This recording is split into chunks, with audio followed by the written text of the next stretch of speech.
Hello, my name is Dr. Shambles, and yes, today you are actually looking at my ugly mug. Don't worry, this is just for the deck profile breakdown. In case you're new, I usually do a deck breakdown, a small one, before my gameplay, before I show you guys my duels of the day.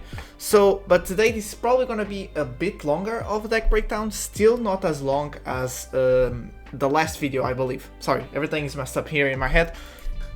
So this is just to give you guys a glimpse of what I'm doing and why I play the cards that I play. By the way, I'm going from the last video that I made deck breakdown, so I don't have to do everything from the beginning till the end. So what did I decide to change? Last video, in case you don't know, I decided to talk about the new tech card, about the Zorojuro rising in popularity in OPO7, and the Robin. No, not the Robin, Miss All Sunday, which is Robin. So I decided to tell you guys about it and the fact that these two cards are pretty much rising in popularity and people are enjoying to playing with them.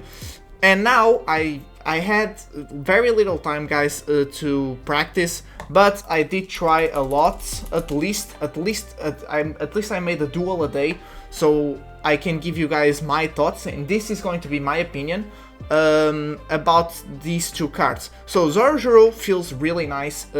Usually people on the East are playing 4. I decided to play 3. In some cases, very rare, he's somewhat only a 1k, which is fine, but in, for example, Rob Lucci, I forgot to tell you guys on the last video, because of the stage you guys can't really play him, and because of the stage I started going against Lucci, going second. So yeah, sorry if you guys hear the sirens on the background. But yeah, so in some matchups, it's not many, but in some matchups you do feel like this is just a 1k. But to be honest, still fine. From time to time, even against those matchups, I do find a way to drop him. Sometimes mid or late game where I don't have anything else, because if I build momentum really fast, sometimes just playing him, it's just an extra swing. So yeah. So 3 is feeling really good, and I'm not playing Miss All Sunday. I'm still with the aces. Miss All Sunday, people are actually playing. I'm just gonna put the card here. People are playing 1 actually now. I'm seeing many people playing the 2 or the 1 while playing ace. There's actually a top 1 deck that was playing 3 aces and 1 Robin, while the most popular deck building that people do is usually remove the ace for the Robin. I don't really miss the Robin, the Miss All Sunday. I really enjoyed the ace. Like, these two cards, Zorojuro and the ace, is like, they are insane against mirror matches, and I think that's something in OPO7 that's gonna be very common, especially in bigger tournaments. I could be wrong, the West can pick up something that can make Red Purple Law not be as much meta as it is on the East. I still believe there are good strategies against Red Purple Law that keep this deck from being tier 0, but it's definitely a tier 1. You guys are hearing my dog right now. So yeah. But yeah, these two cards are really insane against mirror matches, and Ace, I really enjoy the Ace. I really do. I just love the card way too much, and I'm not gonna replace it. Pretty much every single deck that counters you, and Lucci has been one of the toughest matchups. Lucci and Moria are probably the toughest matchup you have. I think Black Color is in general. So yeah, and Ace really helps you a lot on those matchups. Obviously the Ice Age is still a card, but it's the best chance you got, to be honest. So yeah, I really enjoy playing those two. Miss All Sunday decided to remove it. Now, another changes on the ratios. So I removed Blocker Law, which is still a really good card for against decks like Boa Hancock on OPO7. Boa Hancock has insane draw power thanks to her leader ability and being blue color, but I decided to remove them because there's, again, the cards that you're not seeing here that are good tech cards, there are strategies to play around, so they're not really staples, to be honest, and there's not really somewhat of a powerful deck core that you need to follow. That's the beauty of Red Purple Law. You can pretty much play every single deck that you really enjoy, and what happens is whatever fits your playstyle, it will work because you at least will catch your opponent off guard, and this deck is really insane on OPO7, so yeah, that's pretty much what you need. Lastly, I forgot to mention on my last video about Chopper. Not this one, the AB01 Chopper. Many people were asking me about this Chopper and how do I feel about him. I finally got a bit more into him. I tried him a lot. I still am not playing him on a deck profile. I don't know. People usually decide between Shariah and Chopper, the blocker Chopper from AB01. But there are some cases that they just like drop to Shariahs and play 2 Choppers. I'm gonna be honest with you, I'm playing 8 of these, and then I'm playing the Otama and I'm playing the Ace, which should be more than enough. We're playing 12 cards that decrease power. It should be enough, but from time to time, for some reason I just don't see it. It's the same with this. I usually like having the draws, you know, to keep my hand size healthy. I sometimes just don't see it, but here it's understandable. It's 8 cards, it can happen from time to time. But when it comes to these, I should be seeing at least 2 of them per game. That's just it, with the amount of draw that I have, but sometimes I just don't see any of these. So yeah, you could make the argument that adding 2 of the, removing 2 of the Shariah and playing extra 2 Choppers, you keep the same blockers, you keep the exact same counter power, you just pretty much have 2 different effects.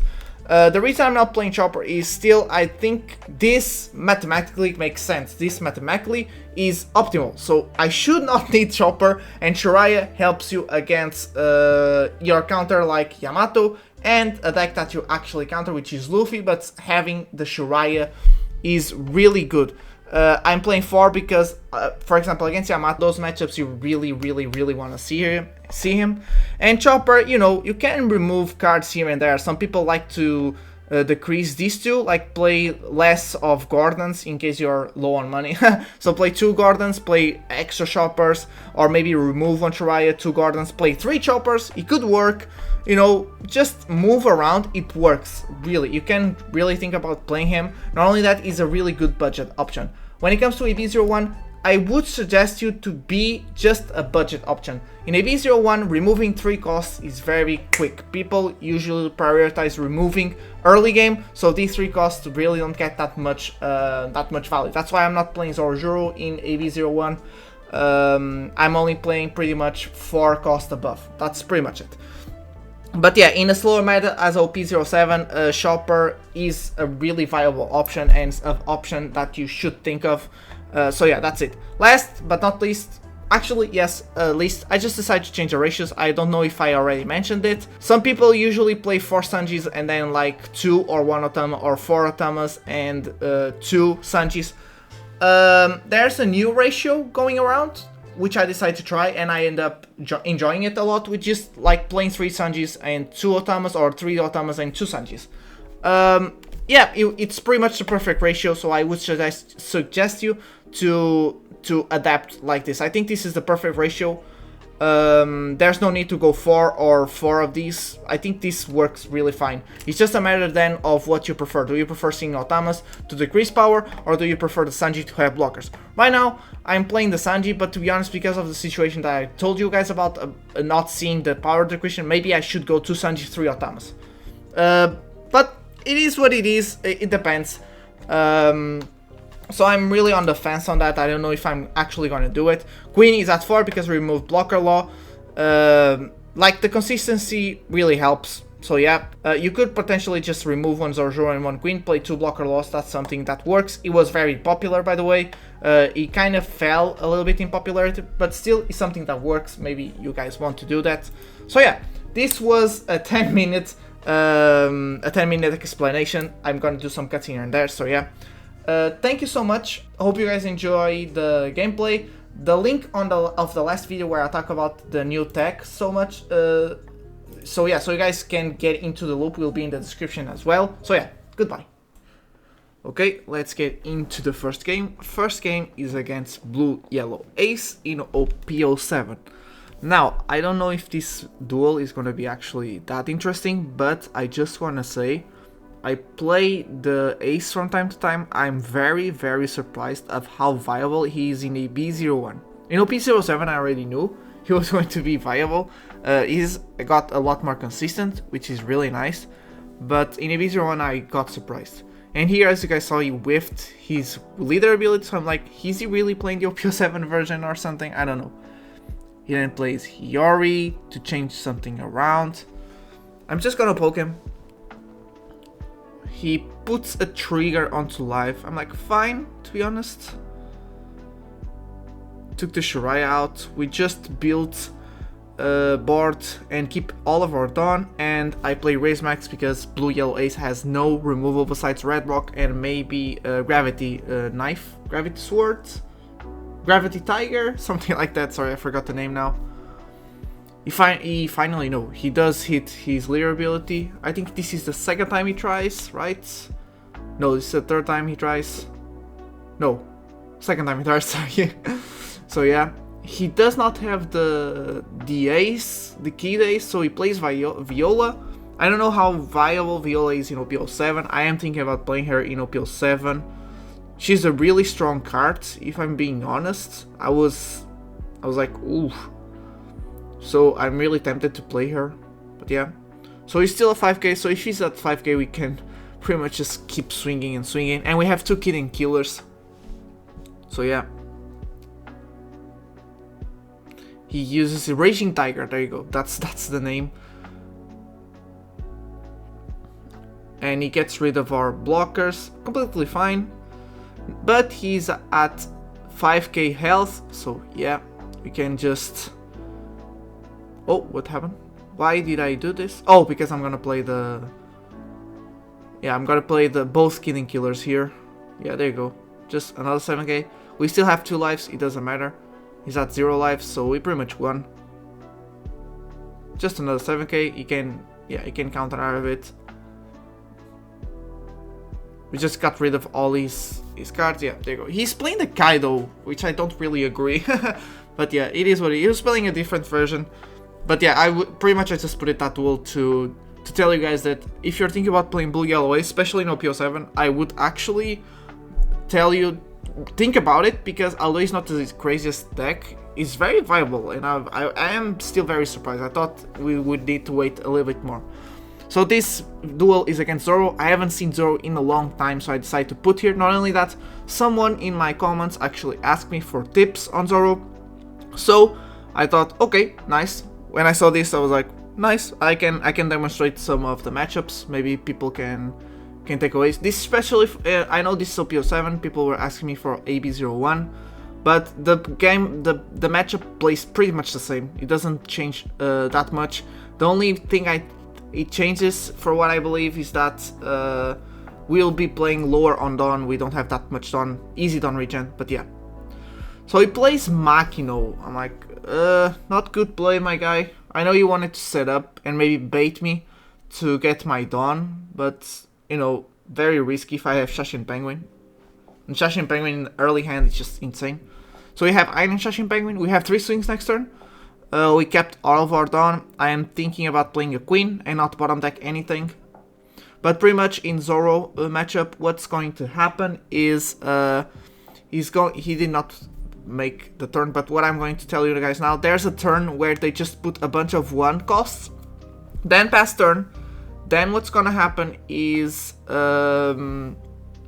they just in the next turn they swing with everything. So pretty much you gotta keep your board your board not rested, you know, and keep making boards. So when that turn comes, he's gonna spend a lot of cards in hand, and once you get rid of all those cards on the board, because you play them, that's it. You pretty much won the game. He cannot come back. He does not have that much draw power. Then you can actually, and this is very funny because normally you wanna play fast. You can slowly chip away his life, maybe 1 life at a turn, sometimes 2 lives depending on their hand. But yeah.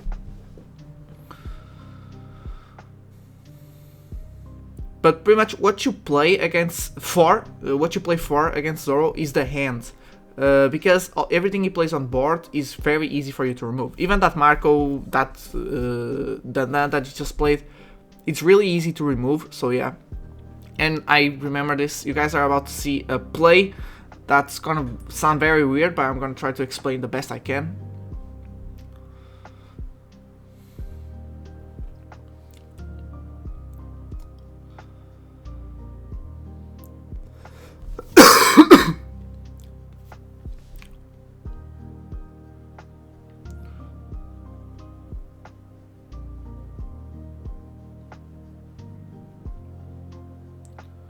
I let my Shashan Penguin go, and then just makes a big swing and I take it. So this is where the play is. So as you guys saw, he left one down up, so I'm like, okay, he has red beam. So what I'm gonna do is, I could bottom deck Marco, but what I'm gonna do is I'm actually gonna try to bait a red beam for him to regen the Marco.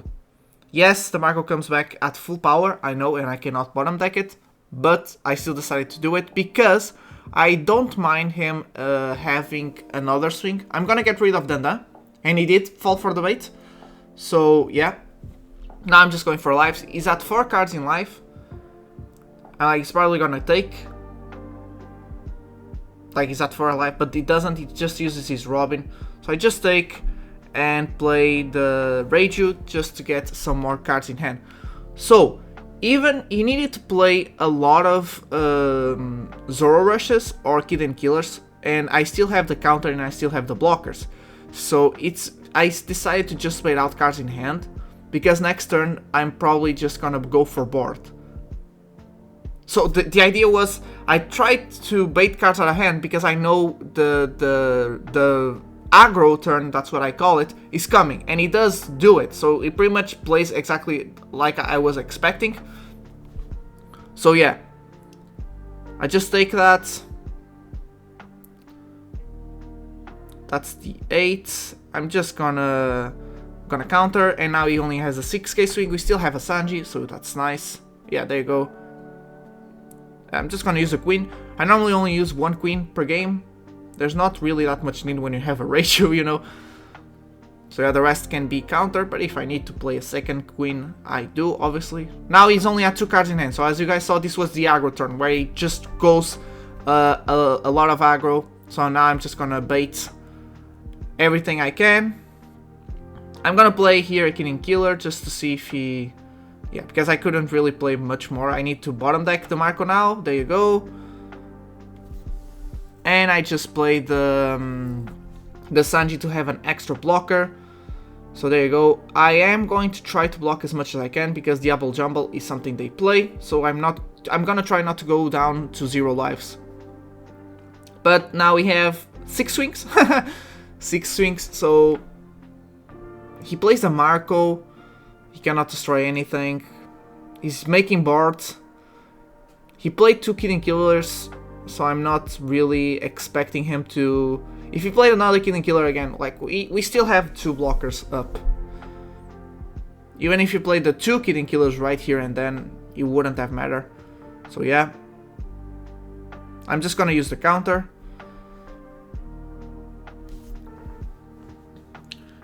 He attaches another Dawn.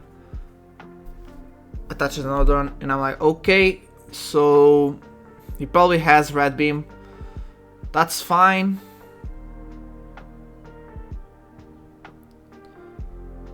I can probably go for a game now because I have a Kid Killer in hand. So yeah,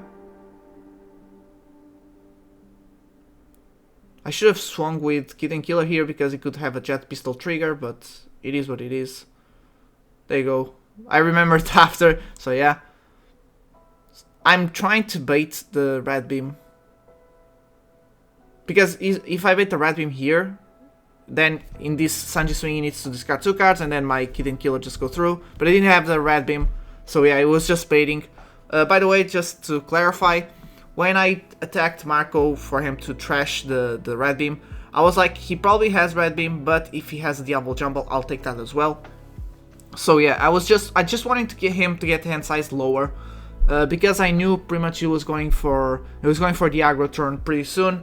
I was expecting it to be next turn. I was expecting Zoro Rush, not Kid Killers, but still, we were prepared for that. So yeah. Last game is against Boa Hancock. No, I'm not gonna lie. I remember this game and I don't think I played that well. But I don't think she was running the most optimal decklist, I believe. Yeah, because she takes here. And in case you don't know, Boa Hancock runs a lot of 2Ks, and pretty much she just counters every single swing she can, because she wants to go down on hand size to then use her leader ability to keep going up on hand size. So her hand size is always healthy, while still making board, while still countering. So yeah, that's the strength of Hancock. She plays the Jinbei. I'm like, fine. We prepared the Gordon for this. Just gonna swing with Weevil. Not gonna lie, there was some games that I'm not going to upload because it's embarrassing, where I forget to swing with Bomb Clay first and then decrease the power of someone I want to bottom deck. So yeah, this time I didn't forget, so that's nice. We should go Session Penguin. Pretty good, pretty good. I want to play the Kid Blocker this turn, and I'm gonna bottom deck the Weevil. She takes again. I'm like, what the hell? Because I'm obviously playing for what I expect. I'm expecting her to just counter out of my swings. Okay, now we're gonna have to spend 2 cards going 5. No, she takes again. Like, what the hell? Maybe I took too many lives and she's like comfortable with going down to 2 lives just like me. But like, if she doesn't spend all of her next turn just taking away my board, I can pretty much take away that whole hand. By the way, this is one of the matchups that Blocker Law does get his value a lot, because she's never on that healthy hand size, but she's always at 7, which is enough for the Blocker Law. Yeah, we're just gonna trash the Queen because we have Reiju.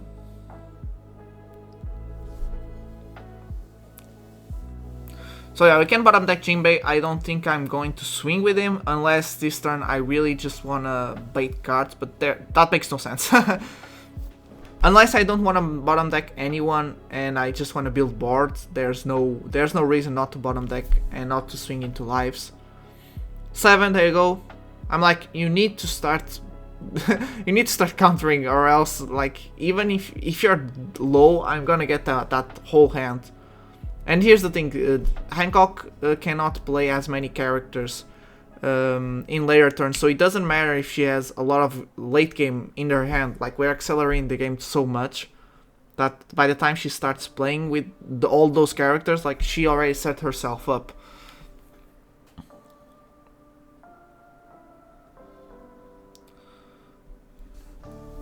Yeah, so here I'm like, oh, I wanted to play Kid and Killer, maybe set up for game. She takes away 3 1k counters, so okay, nice. But yeah, I left 4. I was like, play Kid and Killer or just play Shiraya and Reiju. I decided to go for Shiraya and Reiju. We still have good Dawn, we are at 5 Dawn, so next turn it's 7. That's nice. We have Ein, in case we need, in case I don't see an opportunity. I am going to counter that Reiju because I want to keep the board. I don't care about my life anymore. Thankfully, she plays the Don Flamingo. I'm like, okay, nice. She's not playing any big bodies, but she has 6 done. So I'm like, Hancock is coming, but that's fine. That's fine. I don't really think that's a problem. There you go.